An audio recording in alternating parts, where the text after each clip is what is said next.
श्रीरङ्गनाथाष्टकम् आनन्दरूपे निजबोधरूपे ब्रह्मस्वरूपे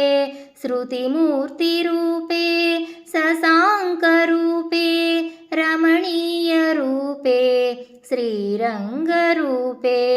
रमतां मनोमे कावेरीतीरे करुणाविलोले मन्दारमूले धृतचारुकेले दैत्यान्तकाले अखिललोकलीले श्रीरङ्गलीले रमतां मनोमे लक्ष्मीनिवासे जगतां निवासे हृत्पद्मवासे रविबिम्बवासे कृपानिवासे गुणवृन्दवासे श्रीरङ्गवासे रमतां मनोमे ब्रह्मादिवन्द्ये जगदेकवन्द्ये मुकुन्दवन्द्ये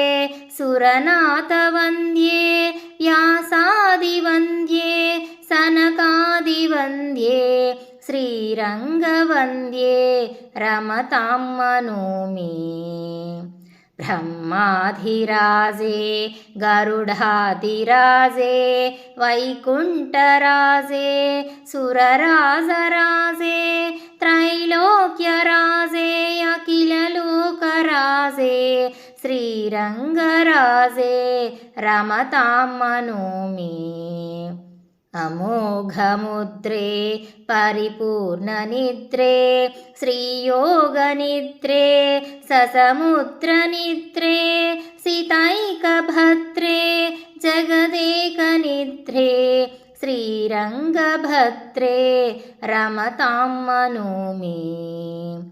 सचित्रसायि भुजगेन्द्रसायि नन्दाङ्कसायि कमलाङ्कसायि क्षीराब्धिसायि वटपत्रसायि श्रीरङ्गसायि रमतां मनोमे इदं हि रङ्गं त्यजतामिहाङ्गं पुनर्न चाङ्गं यदि चाङ्गमेति पाणौ रताङ्गं चरणेम्बुगाङ्गं याने विहङ्गं शयने भुजङ्गं रङ्गनाथाष्टकं पुण्यं प्रातरुत्थाय यः पठेत् सर्वान् कामानवाप्नोति रङ्गीसायुज्यमाप्नुयात्।